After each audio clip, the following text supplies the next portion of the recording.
ನಮ್ಮ YouTube channel ಪ್ರೇಕ್ಷಕರಿಗೆ ಆತ್ಮೀಯ ಸ್ವಾಗತ. ಇವತ್ತಿನ ದಿನ ಕತ್ತರಿಸಿದ ನಾಲಿಗೆ ಅನ್ನುವಂತಹ ಕಥೆಯನ್ನು ಬರೆದಿರುವಂತಹ ಡಾಕ್ಟರ್ ವೈ.ಎಂ. ಭಜಂತ್ರಿ ಅವರು ನಮ್ಮ ಯೂಟ್ಯೂಬ್ ಚಾನಲ್ಗೆ ಆಗಮಿಸಿದ್ದಾರೆ. ಇವರಿಗೆ ತಮ್ಮೆಲ್ಲರ ಪರವಾಗಿ ಆತ್ಮೀಯ ಸ್ವಾಗತ. ಸ್ನೇಹಿತರೆ, ಬಿಕಾಂ 4ನೇ ಸೆಮಿಸ್ಟರ್ ಕರ್ನಾಟಕ ಯೂನಿವರ್ಸಿಟಿಯಿಂದ ಪಠ್ಯಕ್ಕೆ ಹಚ್ಚಿರುವಂತಹ ಒಂದು ಕತೆ ಕತ್ತರಿಸಿದ ನಾಲಿಗೆ. ಈ ಕಥೆಯ ಒಂದು ಲೇಖಕರನ್ನೇ ನಾನು ತಮಗೆ ಪರಿಚಯ ಮಾಡಿಕೊಡ್ಬೇಕು ಅನ್ನುವಂತಹ ಒಂದು ಉದ್ದೇಶದಿಂದ ಇವತ್ತು ಭಜಂತ್ರಿ ಸರ್ ಅಲ್ಲಿ ನಾನು ವಿನಂತಿಸಿಕೊಂಡಾಗ ಬಹಳ ಖುಷಿಯಿಂದ ಅವರು ಆ ಕತ್ತರಿಸಿದ ನಾಲಿಗೆ ಅನ್ನುವಂತಹ ಕೃತಿಯ ಬಗ್ಗೆ ಮಾಹಿತಿಯನ್ನು ನೀಡೋದಕ್ಕೆ ನಮ್ಮ ಯೂಟ್ಯೂಬ್ ಚಾನಲ್ಗೆ ಆಗಮಿಸಿದ್ದಾರೆ. ಇವರಿಗೆ ಮತ್ತೊಮ್ಮೆ ತಮ್ಮೆಲ್ಲರ ಪರವಾಗಿ ನಾನು ಸ್ವಾಗತವನ್ನು ಕೋರ್ತಾ, ಇಲ್ಲಿ ಆ ಕತ್ತರಿಸಿದ ನಾಲಿಗೆ ಅನ್ನುವಂತಹ ಒಂದು ಕಥೆಯ ಕುರಿತು ಈ ಕೆಲವು ಅಂಶಗಳನ್ನು ಅವರು ನಮ್ಮೊಂದಿಗೆ ಹಂಚ್ಕೋಬೇಕು ಅಂತ ಹೇಳಿ ಅವರಲ್ಲಿ ವಿನಂತಿಸಿಕೊಳ್ತಾ ಇದ್ದೇನೆ. ಅದು ಅಲ್ಲದೆ ಈ ಕತ್ತರಿಸಿದ ನಾಲಿಗೆ ಅನ್ನುವಂತಹ ಒಂದು ಕಥೆಯಲ್ಲಿ ಬರುವಂತಹ ಪಾತ್ರಗಳ ಬಗ್ಗೆ, ಆನಂತರ ಆ ಒಂದು ಸನ್ನಿವೇಶ ಹಾಗೂ ಆ ಕಥೆಯನ್ನು ರಚನೆ ಮಾಡೋದಕ್ಕೆ ಅವರಿಗೆ ಒಂದು ಪ್ರೋತ್ಸಾಹ ಯಾವ ಮಾದರಿಯಲ್ಲಿ ದೊರೀತು, ಎಲ್ಲಿಂದ ದೊರೀತು ಅನ್ನುವಂತಹ ಒಂದು ನಿಟ್ಟಿನಲ್ಲಿ ಕೆಲವು ಪ್ರಶ್ನೆಗಳನ್ನು ಅವರನ್ನು ಕೇಳ್ತಾ ಇದ್ದೇನೆ. ಜೊತೆಗೆ ಆ ಒಂದು ಕಥೆಯನ್ನು ರಚನೆ ಮಾಡೋದಕ್ಕೆ ಈ ಹಿನ್ನೆಲೆ ಏನು ಅನ್ನುವಂಥದ್ರ ಬಗ್ಗೆ ಡಾಕ್ಟರ್ ವೈ.ಎಂ. ಭಜಂತ್ರಿ ಸರ್ ಅವರು ನಮ್ಮ ಯೂಟ್ಯೂಬ್ ಚಾನಲ್ ಪ್ರೇಕ್ಷಕರಿಗೆ ಇಲ್ಲಿ ಒಂದೆರಡು ಮಾತುಗಳಲ್ಲಿ ತಿಳಿಸ್ಕೊಡ್ಬೇಕಂತ ಹೇಳಿ ಅವರಲ್ಲಿ ನಾನು ವಿನಂತಿಸ್ಕೊಳ್ತಾ ಇದ್ದೀನಿ. ನಮಸ್ಕಾರ ಗೆಳೆಯರೇ. ಕಿರಣ್ ಅವರು ಆಗಲೇ ಪ್ರಶ್ನೆ ಕೇಳಿದರು, ಈ ಕಥೆಯನ್ನು ಬರೆಯೋದಕ್ಕೆ ಮೂಲ ಪ್ರೇರಣೆ ಎಲ್ಲಿಂದ ಇರ್ಬೋದು. ಅವತ್ತಿನ ಸಂದರ್ಭದಲ್ಲಿ ಸವರ್ಣೀಯರು ನಡೆದುಕೊಂಡಿರ್ತಕ್ಕಂಥ ರೀತಿ ದೌರ್ಜನ್ಯದ ಬಗ್ಗೆ ಪ್ರಸ್ತಾಪ ಮಾಡಿದರು. ಬಹುತೇಕ ಅವತ್ತಿನ ಸಂದರ್ಭದಲ್ಲಿಯೇ ದೌರ್ಜನ್ಯ ಇತ್ತು ಅನ್ನುವಂಥದ್ದು ಅಷ್ಟೇ ಅಲ್ಲ, ಇವತ್ತಿನ ಸಂದರ್ಭದಲ್ಲಿ ನಿಮ್ಮ ಜೊತೆಗೆ ನನ್ನ ಅಭಿಪ್ರಾಯಗಳನ್ನು ಹಂಚಿಕೊಳ್ಳುವಂಥ ಸಂದರ್ಭದಲ್ಲಿಯೇ ಬಾದಾಮಿಯ ಒಂದು ಘಟನೆಯನ್ನು ತಾವು ನೆನಪು ಮಾಡಿಕೊಂಡ್ರೆ ಅಂತ ಕೇಳಿದರೆ, 75 ವರ್ಷ ಆದರೂ ಸಹ ದಲಿತರಿಗೆ, ಕೆಳವರ್ಗದವರಿಗೆ ನ್ಯಾಯ ಸಿಕ್ಕತ್ತೇನು, ಸ್ವಾತಂತ್ರ್ಯ ಸಿಕ್ಕತ್ತೇನು ಅನ್ನುವಂಥ ಮರುಪ್ರಶ್ನೆಯನ್ನು ನಾವು ಮಾಡಿಕೊಳ್ಬೇಕಾದಂಥ ಅವಶ್ಯಕತೆ ನಮ್ಮೆದುರಿಗೆ ಅದ. ಆ ಕಥೆಯ ಸಣ್ಣ ಮಾತನ್ನು, ಆ ಕಥೆಯ ವಿಚಾರವನ್ನು ತಮ್ಮ ಮುಂದೆ ಇಡೋದಕ್ಕೆ ಪ್ರಯತ್ನ ಮಾಡ್ತಾ ಇದ್ದೀನಿ. ಈ ದೇಶಕ್ಕೆ ಭಾಳ ನಿಕೃಷ್ಟವಾದಂಥ 3 ವಿಚಾರಗಳು ಯಾವುವು ಅಂತ ಕೇಳಿದರೆ, ಒಂದು ಬಡತನ, ಇನ್ನೊಂದು ಅಸ್ಪೃಶ್ಯತೆ, ಅದ್ರ ಜೊತೆಗೆ ನಮ್ಮಲ್ಲಿರ್ತಕ್ಕಂಥ ಒಂದು ರೀತಿಯ ತಾರತಮ್ಯ ಭಾವನೆಗಳನ್ನು ಅಂತ ಹೇಳ್ಕೋಬೋದು ನಾವೆಲ್ಲ. ಅದು ಆಹಾರದ ಸ್ವರೂಪ ಆಗಿರ್ಬೋದು, ಧರ್ಮದ ಸ್ವರೂಪದಲ್ಲಿ ಆಗಿರ್ಬೋದು, ಅಥವಾ ಮತ್ಯಾವುದೇ ಸ್ವರೂಪದಲ್ಲಾದರೂ ಮೇಲು ಕೀಳು ಅನ್ನುವಂಥದ್ದು.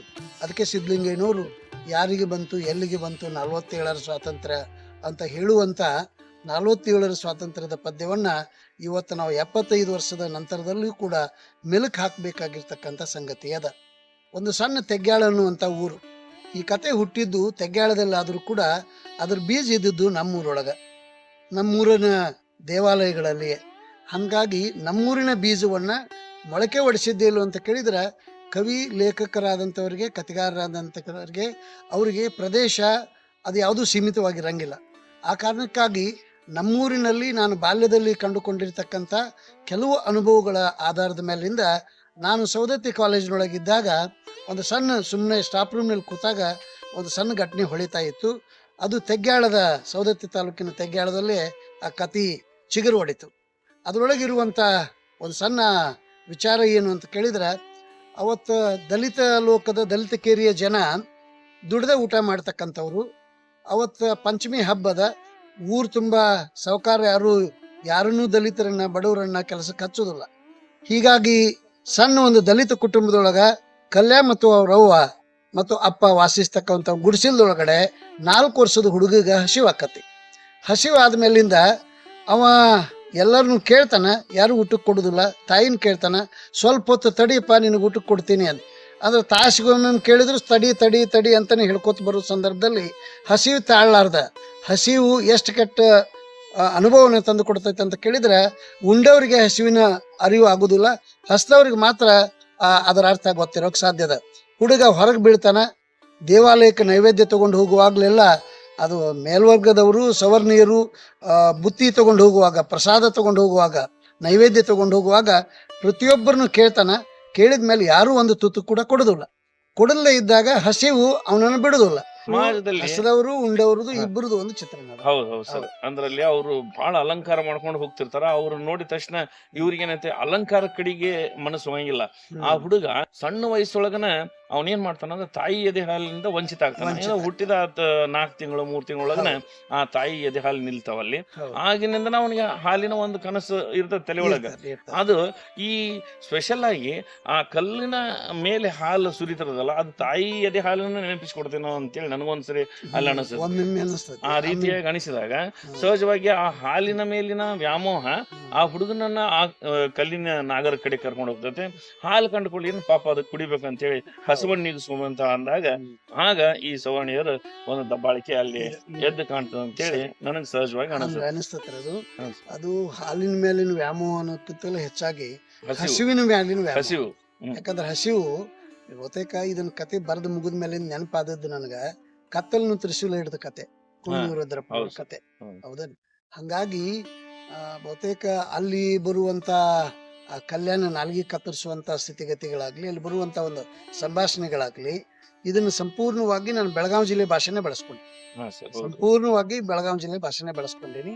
ಅಂದ್ರೆ ಪ್ರಾದೇಶಿಕ ಭಾಷೆ ಒಳಗಡೆ ಕತೆಗಳನ್ನ ಬರೆದ್ರೆ ಆ ಪ್ರಾದೇಶಿಕ ಸಹಜವಾದಂತ ನಮ್ಮ ಭಾವನೆಗಳನ್ನ ಅಭಿವ್ಯಕ್ತಪಡಿಸ್ಬೋದೇನೋ ಅನ್ನುವಂತ ವಿಚಾರದೊಳಗಡೆ ಆ ಭಾಷೆಯನ್ನೇ ಬಳಸ್ಕೊಂಡೀನಿ.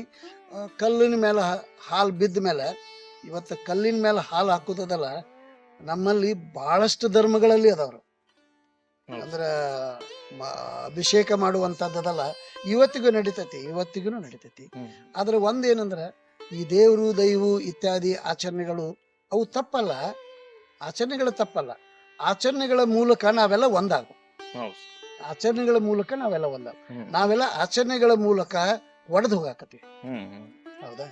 ಅದಕ್ಕೆ ಹೇಳ್ತಾರೆ, ಓ ಬನ್ನಿ ಸೋದರರ ಬೇಗ ಬನ್ನಿ, ಗುಡಿ ಚರ್ಚೆ ಮಸೀದಿಗಳನ್ನ ಬಿಟ್ಟು ಹೊರ ಬನ್ನಿ. ಇದು ಕುವೆಂಪು ಅವ್ರ ಮಾತು. ಅಂದ್ರೆ ದೇವ್ರು ಎಲ್ಲಿದಾನ?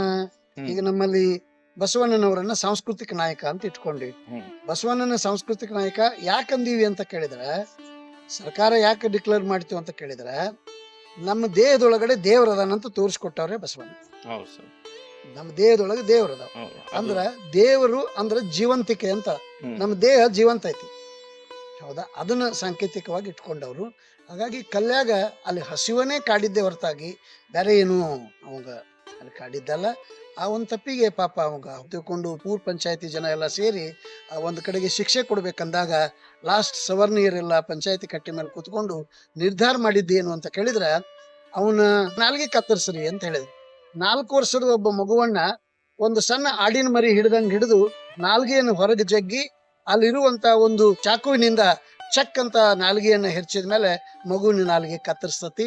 ಇದು ಸಣ್ಣ ಘಟನೆ ಅನಿಸಿದ್ರು ಕೂಡ ಜ್ವಲಂತವಾಗಿರ್ತಕ್ಕಂಥ ಘಟನೆ ಅನ್ನುವಂಥದ್ದು ನನ್ನ ವೈಯಕ್ತಿಕವಾದಂಥ ವಿಚಾರ.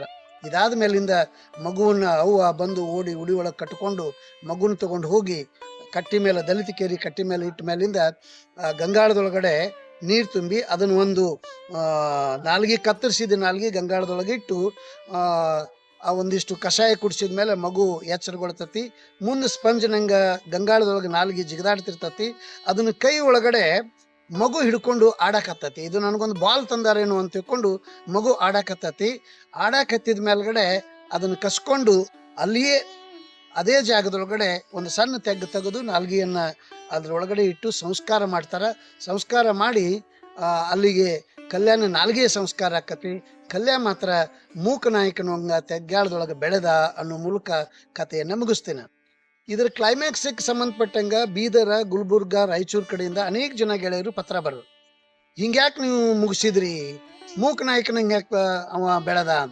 ಮೂಕನಾಯಕ ಪತ್ರಿಕೆ ಪ್ರಾರಂಭ ಮಾಡಿದವರು ಅಂಬೇಡ್ಕರ್. ಹಾಗಾಗಿ ಅಂಬೇಡ್ಕರರು ತಮ್ಮ ಇಡೀ ಬದುಕಿನೊಳಗಡೆ ಅನುಭವಿಸಿರಿ ಎಲ್ಲಾ ನೋವುಗಳನ್ನ ಸೇರಿಸಿ ನನಗನ್ಸಿದ ಮಟ್ಟಿಗೆ ಸಂವಿಧಾನ ಅನ್ನೋದು ಬಹುತೇಕ ಇವತ್ತಿನ ಸಂದರ್ಭ ಬಹಳ ಮುಖ್ಯ ಅಂತ ಅನಿಸ್ತತಿ. ನಾವು ಸಂವಿಧಾನದ ಪರವಾಗಿ, ಪ್ರಜಾಪ್ರಭುತ್ವದ ಪರವಾಗಿ ಒಂದು ದೊಡ್ಡ ಮಾನವ ಸರಪಳಿಯನ್ನ ತಯಾರು ಮಾಡ್ತಾ ಇದ್ದೀವಿ. ಆ ತಯಾರು ಮಾಡುವಂಥ ಸಂದರ್ಭದಲ್ಲಿ ಮಾನವ ಸರಪಳಿಯನ್ನು ತಯಾರು ಮಾಡ್ತಕ್ಕಂಥವ್ರು ನಾವು ಮೊದಲು ಮಾನವರಾಗಬೇಕು ಅನ್ನುವಂಥದ್ದು, ಏನಾದರೂ ಆಗು ಮೊದಲು ಮಾನವನಾಗು ಅನ್ನೋದು ಸಿದ್ದಯ್ಯ ಪುರಾಣಿಕರ ಮಾತು. ಆ ಕಾರಣಕ್ಕಾಗಿ ಮೂಕನಾಯಕನಂಗ ಅವ ಬೆಳೆದ ಅನ್ನೋದ್ರ ಅರ್ಥ ಏನು ಅಂತ ಕೇಳಿದ್ರೆ, ಅಂಬೇಡ್ಕರ್ ಸಂವಿಧಾನವನ್ನು ಬರೆದಿದ್ದು ನನ್ನ ದೃಷ್ಟಿಯೊಳಗಡೆ ಅದು ಸಂವಿಧಾನ ಬರೀ ಸಂವಿಧಾನ ಅಲ್ಲ, ಅದು ಅವರ ಬದುಕಿನ ಆತ್ಮಚರಿತ್ರೆ ಅಂತ ನನಗನ್ಸತಿ. ಆ ಹಿನ್ನೆಲೆ ಒಳಗಡೆ ಇದೊಂದು ಕತೆ ರಚನೆ ಆಗೋ ಮೂಲಕ ವಿದ್ಯಾರ್ಥಿಗಳಲ್ಲಿ ಈ ಕತೆ ಏನನ್ನ ಅವ್ರಿಗೆ ಮುಟ್ಟಿಸ್ತತಿ ಕತೆ ಅಂತ ಕೇಳಿದ್ರೆ, ನಾವೆಲ್ಲ ಪದವಿ ಓದ್ತಕ್ಕಂಥ ವಿದ್ಯಾರ್ಥಿಗಳು ನಮ್ಮ ಮೈ ಮನಸ್ಸುಗಳಲ್ಲಿ ಹರಿಯತಕ್ಕಂಥ ಭಾವನೆಗಳು ಒಗ್ಗಟ್ಟಿನಿಂದ ನಾವೆಲ್ಲರೂ ಒಂದು ಎನ್ನುವಂಥದ್ದು ಕುವೆಂಪು ಅವ್ರು ಹೇಳ್ತಾ ಇದ್ರಲ್ಲ, ಅವ್ರ ಮಾತುಗಳನ್ನು ಗಮನಿಸ್ಬೇಕು. ಕುವೆಂಪು ಅವ್ರ ಮಾತುಗಳನ್ನು, ಶಾಂತಿಯ ತೋಟ, ಸರ್ವ ಜನಾಂಗದ ಶಾಂತಿಯ ತೋಟ ಆಗಬೇಕು ಅನ್ನುವಂಥ ಉದ್ದೇಶವನ್ನು ಇದು ಮಕ್ಕಳಲ್ಲಿ ಬಿತ್ತಲಿ ಎನ್ನುವಂಥ ಉದ್ದೇಶಕ್ಕಾಗಿ ಇಂಥದ್ದೊಂದು ಕಥೆಯನ್ನು ನಾನು ಪ್ರಸ್ತುತಪಡಿಸಿದ್ದೇನೆ. ಅದಕ್ಕಾಗಿ ತಾವು ಆ ಕಥೆಯನ್ನು ಇನ್ನಷ್ಟು ಓದಿ ಓದುಗರ ವಿಮರ್ಶೆಗೆ ಒಳಗಾಗಲಿ, ಅದು ಭಾಳಷ್ಟು ಜನರಿಗೆ ಮುಟ್ಲಿ, ವಾಸ್ತವ ಪರಿಸ್ಥಿತಿ ಗೊತ್ತಾಗಲಿ. ದಲಿತ ಲೋಕದ ಬದುಕು ಒಂದು, ಮೇಲ್ವರ್ಗ ಕೆಳವರ್ಗ ಅಂದಾಗ ಮ್ಯಾಲಿದ್ದವ ಕೆಳಗಿದ್ದವನನ್ನ ಮ್ಯಾಲಕ್ಕೆ ಎತ್ತಿ ತಗೋಬೇಕು. ನನಗೊಂದು ಮಾತು ಹೇಳಿ ನಾನು ಮಾತು ಮುಗಿಸ್ತೀನಿ. ಏನಂತ ಕೇಳಿದ್ರೆ, ಈ ಸಂವಿಧಾನ ನಮಗೆ ಎಲ್ಲ ಸೌಲಭ್ಯಗಳನ್ನು ಕೊಟ್ಟೈತಿ, ದಲಿತರಿಗೆ ಎಲ್ಲ ಸೌಲಭ್ಯಗಳನ್ನು ಕೊಟ್ಟೈತಿ, ಕಾನೂನುಬದ್ಧವಾದಂಥ ಸೌಲಭ್ಯಗಳನ್ನು ಕೊಟ್ಟೈತಿ. ಆದ್ರೆ ವಾಸ್ತವವಾಗಿ ಸಮಾನತೆ ಸಿಕ್ಕಿಲ್ಲ.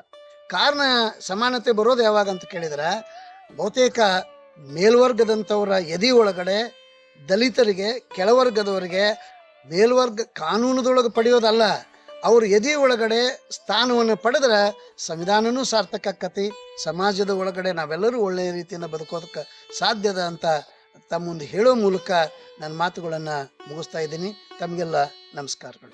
ಈ ಕಥೆಯನ್ನ ನೋಡಿದಾಗ ಬಹಳ ಸಂಕ್ಷಿಪ್ತವಾದಂತಹ ಒಂದು ಕಥೆ ಇದೆ. ಆದ್ರೆ ಆ ಕಥೆಯಲ್ಲಿ ಬರುವಂತಹ ಅಂಶ ಬಹಳ ಮನಮುಟ್ಟುವಂತಹ ರೀತಿಯಲ್ಲಿ ಇರುವಂಥದ್ದನ್ನು ನಾವು ಕಾಣ್ತೀವಿ.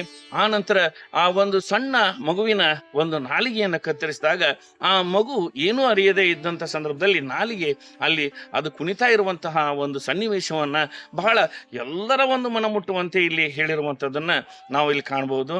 ಆದ್ರೆ ಆ ಒಂದು ನಾಲಿಗೆ ಕತ್ತರಿಸುವಂತಹ ಆ ಸನ್ನಿವೇಶ ಒಂದು ರೀತಿಯಲ್ಲ, ಆದ್ರೆ ಅಲ್ಲಿ ಆ ಒಂದು ಸಂದರ್ಭದಲ್ಲಿ ಈ ತುಳಿತಕ್ಕೆ ಒಳಗಾಗಿರುವಂತಹ ಒಂದು ಸಮುದಾಯವನ್ನ ಎಷ್ಟು ಕಠೋರವಾಗಿ ಅವತ್ತಿನ ಸಮಾಜ ನಡೆಸ್ಕೊಳ್ತಾ ಇತ್ತು ಅನ್ನುವಂತಹ ಒಂದು ಸನ್ನಿವೇಶವನ್ನ ಎಳೆಯಾಗಿ ಇಲ್ಲಿ ಕತ್ತರಿಸಿದ ನಾಲಿಗೆ ಅನ್ನುವಂತಹ ಒಂದು ಕಥೆಯಲ್ಲಿ ಡಾಕ್ಟರ್ ವೈ.ಎಂ. ಭಜಂತ್ರಿ ಸರ್ ಅವರು ಬಿಚ್ಚಿಟ್ಟಿದ್ದಾರೆ.